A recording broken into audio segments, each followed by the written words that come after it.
ಬೆಳಗಾವಿಯ ಕಿತ್ತೂರು ಚೆನ್ನಮ್ಮ ಕಿರು ಮೃಗಾಲಯದಲ್ಲಿ ಕೃಷ್ಣ ಮೃಗಗಳ ಮಾರಣ ಹೋಮವೇ ನಡೆದು ಹೋಗಿದೆ. ಇಷ್ಟು ದಿನ ಚೆನ್ನಾಗಿಯೇ ಇದ್ದ ಕೃಷ್ಣ ಮೃಗಗಳು ಒಮ್ಮೆಲೆ ನರಳಿ ಪ್ರಾಣ ಬಿಡ್ತಿವೆ. ಕಿತ್ತೂರು ಚೆನ್ನಮ್ಮ ಕಿರು ಮೃಗಾಲಯದಲ್ಲಿ ಮತ್ತೊಂದು ಕೃಷ್ಣ ಮೃಗ ಸಾವನ್ನಪ್ಪಿದ್ದು ಸಾವಿನ ಸಂಖ್ಯೆ 31ಕ್ಕೆ ಏರಿಕೆಯಾಗಿದೆ. ಗಳಲೆ ರೋಗದಿಂದ 31 ಕೃಷ್ಣ ಮೃಗಗಳು ಮೃತಪಟ್ಟಿರುವ ಶಂಕೆ ಇದೆ. ಇನ್ನು ಮೃಗಾಲಯದಲ್ಲಿ 7 ಕೃಷ್ಣ ಮೃಗಗಳಿದ್ದು ಅವುಗಳನ್ನು ಉಳಿಸಿಕೊಳ್ಳಲು ಅರಣ್ಯ ಇಲಾಖೆ ಅಧಿಕಾರಿಗಳು ಹರಸಾಹಸ ಪಡುತ್ತಿದ್ದಾರೆ. ಹೆಚ್ಚು ನಿಗಾ ವಹಿಸಿ ತಜ್ಞ ವೈದ್ಯರು ಚಿಕಿತ್ಸೆ ನೀಡುತ್ತಿದ್ದಾರೆ. 31 ಕೃಷ್ಣ ಮೃಗಗಳ ಸಾವು ಪ್ರಕರಣಕ್ಕೆ ಸಂಬಂಧಪಟ್ಟಂತೆ ಅರಣ್ಯ ಇಲಾಖೆ ಅಧಿಕಾರಿಗಳ ಜೊತೆಗೆ ಜಿಲ್ಲಾ ಉಸ್ತುವಾರಿ ಸಚಿವ ಸತೀಶ್ ಜಾರಕಿಹೊಳಿ ಸಭೆ ನಡೆಸಿದ್ದಾರೆ. ಬೆಳಗಾವಿಯ ಕುವೆಂಪು ನಗರದ ನಿವಾಸದಲ್ಲಿ ಮಹತ್ವದ ಸಭೆ ನಡೆಸಿದ್ರು. ಸಭೆಯಲ್ಲಿ ಕರ್ನಾಟಕ ಮೃಗಾಲಯ ಪ್ರಾಧಿಕಾರದ ಅಧ್ಯಕ್ಷ ರಂಗಸ್ವಾಮಿ ಮತ್ತು ಡಿಎಫ್ಒ ಕ್ರಾಂತಿ ಮತ್ತು ಎಸಿಎಫ್ಗಳು ಭಾಗಿಯಾಗಿದ್ರು. ಯಾವ ಕಾರಣಕ್ಕೆ ಕೃಷ್ಣ ಮೃಗಗಳು ಸಾವನ್ನಪ್ಪಿವೆ, ತೆಗೆದುಕೊಂಡ ಮುಂಜಾಗ್ರತಾ ಕ್ರಮಗಳ ಬಗ್ಗೆ ಸತೀಶ್ ಜಾರಕಿಹೊಳಿ ಮಾಹಿತಿಯನ್ನು ಪಡೆದರು. ಸಭೆ ಬಳಿಕ ಮಾತನಾಡಿದ ಸತೀಶ್ ಜಾರಕಿಹೊಳಿ, ಬನ್ನೇರುಘಟ್ಟದಿಂದ ನುರಿತ ವೈದ್ಯರು ಬಂದಿದ್ದಾರೆ. ವೈದ್ಯರು ವರದಿ ಕೊಟ್ಟ ಬಳಿಕ ಸರ್ಕಾರ, ಜಿಲ್ಲಾಡಳಿತ ಏನು ಮಾಡಬೇಕು ಅನ್ನೋದನ್ನ ಮಾಡ್ತೇವೆ ಅಂತ ಅಂದ್ರು. ಬೆಂಗಳೂರಿನಲ್ಲಿ ಕ್ಯಾಬ್ ಪ್ರಯಾಣಿಕನಿಂದ ಹೈ ಡ್ರಾಮಾ ನಡೆದಿದೆ. ಬಳ್ಳಾರಿ ರಸ್ತೆಯ ಮೇಕ್ರಿ ಸರ್ಕಲ್ ಬಳಿ ಕ್ಯಾಬ್ ಚಾಲಕನ ಮೇಲೆ ಪ್ರಯಾಣಿಕ ಸಂತೋಷ್ ಹಲ್ಲೆ ಮಾಡಿ ದರ್ಪ ತೋರಿಸಿದ್ದಾರೆ. ಮೈಸೂರಿನಿಂದ ಏರ್ಪೋರ್ಟ್ಗೆ ಹೋಗಲು ಕಾರು ಮಾಡುತ್ತಿದ್ದಂತಹ ಸಂತೋಷ್ ಟ್ರಾಫಿಕ್ ಇದ್ರೂ ಬೇಗ ಏರ್ಪೋರ್ಟ್ಗೆ ಹೋಗುವಂತ ಡ್ರೈವರ್ಗೆ ಹೇಳಿದ್ದ. ಟ್ರಾಫಿಕ್ ಇದೆ, ಆಗಲ್ಲ ಅಂತ ಚಾಲಕ ಹೇಳಿದ್ದಕ್ಕೆ ಚಾಲಕನ ಮೇಲೆ ಹಲ್ಲೆ ಮಾಡಿದ್ದಾನೆ. ಅಲ್ಲದೆ ಕಾರಿನ ಮೇಲೆ ಹತ್ತಿ ಅನುಚಿತವಾಗಿ ವರ್ತಿಸಿದ್ದಾರೆ. ತಡೆಯಲು ಹೋದ ಸಾರ್ವಜನಿಕರು ಪೊಲೀಸರ ಮೇಲೂ ಹಲ್ಲೆ ಮಾಡಿದ್ದಾರೆ. ಮಿತಿ ಮೀರಿದ ವರ್ತನೆಯಿಂದ ಹೈರಾಣಾದ ಪೊಲೀಸರು ನೆಲಕ್ಕೆ ಉರುಳಿಸಿ ಕೈಕಾಲು ಕಟ್ಟಿ ಸದಾಶಿವನಗರ ಪೊಲೀಸ್ ಠಾಣೆಗೆ ಕರ್ಕೊಂಡು ಹೋಗಿದ್ದಾರೆ. ಪೊಲೀಸರಿಗೆ ದೂರು ನೀಡಿದ್ದಕ್ಕೆ ಪುಡಿ ರೌಡಿಗಳು ಗೂಂಡಾಗಿರಿ ನಡೆಸಿದ್ದಾರೆ. ಬೆಂಗಳೂರಿನ ಹೆಬ್ಬಗೋಡಿ ಪೊಲೀಸ್ ಠಾಣಾ ವ್ಯಾಪ್ತಿಯಲ್ಲಿ ಈ ಘಟನೆ ನಡೆದಿದೆ. ಹೆಬ್ಬಗೋಡಿ ವಾರ್ಡ್ ನಂಬರ್ 22ರ ನಾಗರಾಜ್ ಬಿಲ್ಡಿಂಗ್ ಬಳಿ ಡ್ರ್ಯಾಗರ್ ಹಿಡಿದು ಪುಡಿ ರೌಡಿಗಳು ಅಟ್ಟಹಾಸ ಮೆರೆದಿದ್ದಾರೆ. ನವೆಂಬರ್ 4ರಂದು ಪಾನಿಪುರಿ ತಿಂದಿದ್ದ ಪ್ರಜ್ವಲ್ ಅಲಿಯಾಸ್ ಕೊತ್ವಾಲ್ ಪಾನಿಪುರಿ ಅಂಗಡಿಯನ್ನ ಧ್ವಂಸ ಮಾಡಿದ್ದ. ಈ ವೇಳೆ ಸ್ಥಳದಲ್ಲಿದ್ದ ಯುವಕರಿಗೂ ಕೂಡ ಪುಡಿ ರೌಡಿ ಪ್ರಜ್ವಲ್ ಆವಾಜ್ ಹಾಕಿ ಬೆದರಿಕೆ ಹಾಕಿದ್ದ.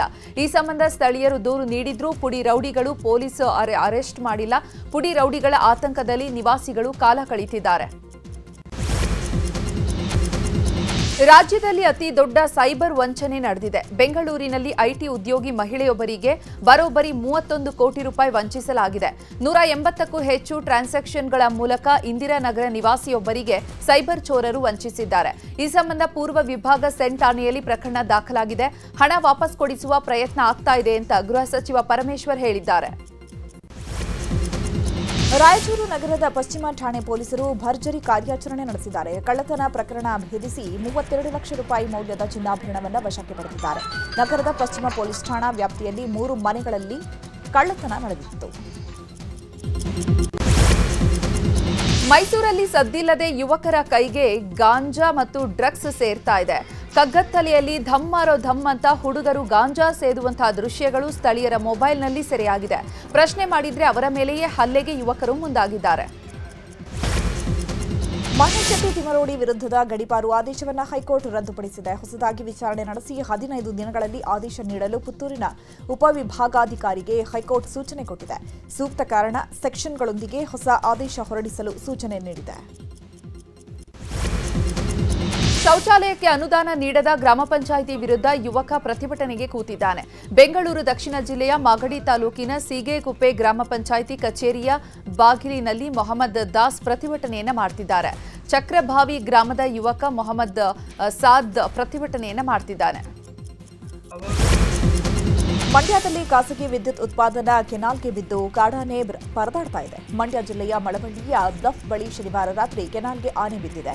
3 ದಿನಗಳಾದರೂ ಆನೆಯನ್ನ ಮೇರೆತ್ತದೆ ಅರಣ್ಯಾಧಿಕಾರಿಗಳು ನಿರ್ಲಕ್ಷ್ಯ ಮಾಡುತ್ತಿದ್ದಾರೆ. ವಿಚಾರ ತಿಳಿದರೂ ಅರಣ್ಯ ಇಲಾಖೆ ಆನೆ ಮೇರೆತ್ತುವ ಕೆಲಸ ಮಾಡಿಲ್ಲ ಅಂತ ಸ್ಥಳೀಯರು ಆಕ್ರೋಶವನ್ನು ವ್ಯಕ್ತಪಡಿಸಿದ್ದಾರೆ.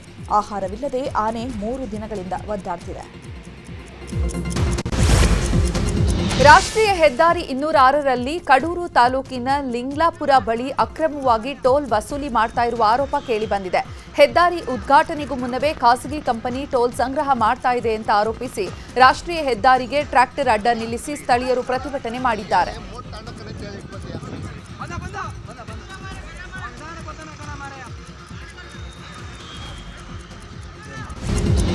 ಪರಪ್ಪನ ಅಗ್ರಹಾರ ಜೈಲಿನಲ್ಲಿ ಕೈದಿಗಳ ರಾಜಾತಿಥ್ಯ ವಿಡಿಯೋಗಳನ್ನು ವೈರಲ್ ಮಾಡಿದ ಪ್ರಕರಣ ಸಂಬಂಧ ನಟ ಧನ್ವೀರ್ ವಿಚಾರಣೆಗೆ ಆಗಮಿಸಿದ್ರು.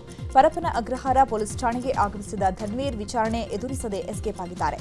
ಧನ್ವೀರ್ ವಿಚಾರಣೆಗೆ ಬಂದ ಸಂದರ್ಭದಲ್ಲಿ ಇನ್ಸ್ಪೆಕ್ಟರ್ ಹೊರಕ್ಕೆ ಹೋಗಿದ್ರಂತೆ. ಅಷ್ಟರಲ್ಲಿ ಊಟ ಮುಗಿಸಿ ವಾಪಸ್ ಬರುವಂತೆ ಪೊಲೀಸರು ತಿಳಿಸಿದ್ರಂತೆ. ಊಟಕ್ಕೆ ಹೋದ ನಟ ಧನ್ವೀರ್ ಮತ್ತೆ ವಾಪಸ್ ಬಂದಿಲ್ಲ.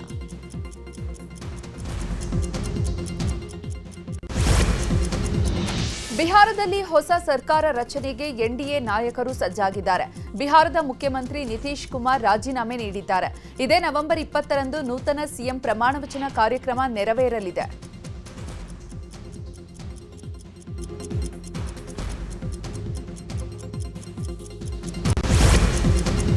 ದೆಹಲಿ ಕಾರು ಸ್ಫೋಟ ಪ್ರಕರಣದಲ್ಲಿ ಬಂಧಿತನಾಗಿದ್ದ ಆರೋಪಿ ಅಮೀರ್ ರಶೀದ್ ಅಲಿಯನ್ನ ಕೋರ್ಟ್ 10 ದಿನಗಳ ಕಾಲ ಎನ್ಐಎ ಕಸ್ಟಡಿಗೆ ನೀಡಿ ಆದೇಶಿಸಿದೆ. ಅಮೀರ್ ರಶೀದ್ ಅಲಿಯನ್ನ ಇವತ್ತು ಬೆಳಗ್ಗೆ ದೆಹಲಿಯ ಎನ್ಐಎ ಕೋರ್ಟ್ಗೆ ಅಧಿಕಾರಿಗಳು ಹಾಜರುಪಡಿಸಿದರು.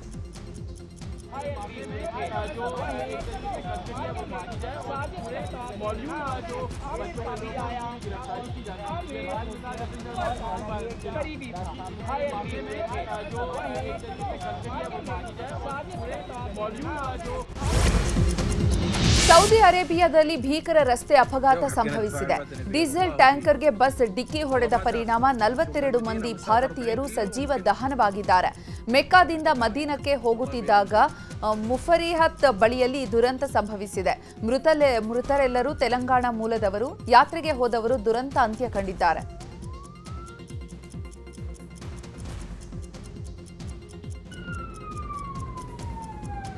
جو حقنا الدفاع المدني بيض الله وجيههم والله ما تأخروا. نشوف من المدينة مسافة 40 كيلو ويمكن. ಬಾಂಗ್ಲಾ ಮಾಜಿ ಪ್ರಧಾನಿ ಶೇಖ್ ಹಸೀನಾಗೆ ಗಲ್ಲು ಶಿಕ್ಷೆ ವಿಧಿಸಲಾಗಿದೆ. ಬಾಂಗ್ಲಾದಲ್ಲಿ ನಡೆದ ಹಿಂಸಾಚಾರಕ್ಕೆ ಸಂಬಂಧ ಬಾಂಗ್ಲಾದೇಶದ ನ್ಯಾಯಮಂಡಳಿ ಗಲ್ಲು ಶಿಕ್ಷೆ ವಿಧಿಸಿ ಮಹತ್ವದ ತೀರ್ಪು ನೀಡಿದೆ. ವಿದ್ಯಾರ್ಥಿಗಳ ಮೇಲೆ ಬಲಪ್ರಯೋಗಕ್ಕೆ ಹಸೀನಾ ಕಾರಣ. ಮಾಜಿ ಪ್ರಧಾನಿ ಶೇಖ್ ಹಸೀನಾ ತಪ್ಪಿತಸ್ಥೆ ಆಗಿದ್ದಾರೆ.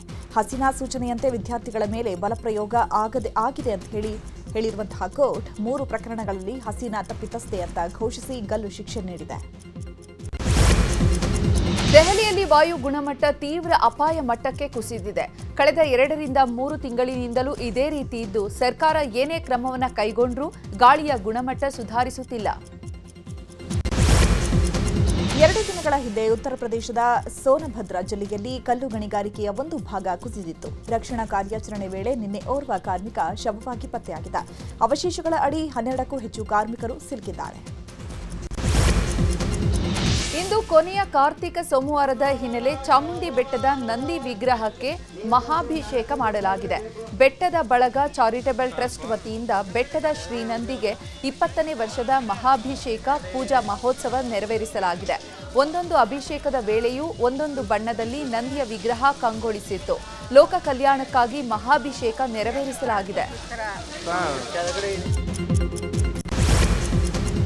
ಐತಿಹಾಸಿಕ ಬಸವನಗುಡಿ ಕಡಲೆಕಾಯಿ ಪರಿಷೆ ಆರಂಭವಾಗಿದೆ. ಈ ಬಾರಿ 5 ದಿನಗಳ ಕಾಲ ಪರಿಷೆ ನಡೀತಾ ಇದ್ದು ಬಸವನಗುಡಿಯ ದೊಡ್ಡ ಗಣಪತಿ ದೇವಸ್ಥಾನದ ಬೀದಿಗಳಲ್ಲಿ ಜಾತ್ರೆ ಕಳೆಗಟ್ಟಿದೆ.